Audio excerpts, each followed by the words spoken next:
High বন্ধুরা, good morning. সকাল সকাল চায়ের সাথে তোমাদের আজকে গুড মর্নিং জানালাম। দেখো ইন্ডাকশানে এখন চা ফুটছে। তো তোমরা সবাই কেমন আছো? আশা করছি খুব ভালো আছো, আমরাও খুব ভালো আছি।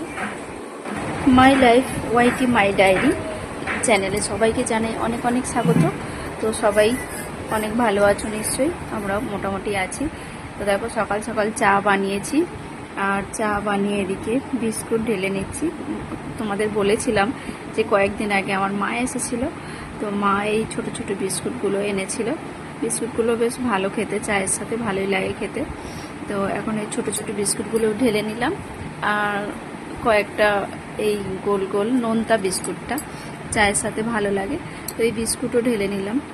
তো সোনামা এই বিস্কুট খায় না, ও ওই ছোটো ছোটো বিস্কুটগুলোই খাবে, আর একটু চিড়ে বাদাম ছোটো ছোটো বিস্কুট খাবে, আর ওই গুড ডে বিস্কুটটা খাবে। আর এদিকে চিড়ে বাদাম নয়, এটা হচ্ছে চাল ভাজা। তো আমার মাই এটা নিয়ে এসেছিলো, তো সে প্যাকেটটাও আজকেরে কাটলাম। তো কেটে নিলাম, নিয়ে এখন বাইরে বর বসে আছে, সোনামাও বসে আছে, ওরা দুজনে বসে বসে ফোন দেখছে। চা নিয়ে যাব সেই ওয়েট করছে। তো তারপরে এখন চা ঢেলে নিচ্ছি, চা হয়ে গেছে। ইন্ডাকশানে চা বসিয়ে অনেক কাজ করা যায় জানো তো বন্ধুরা।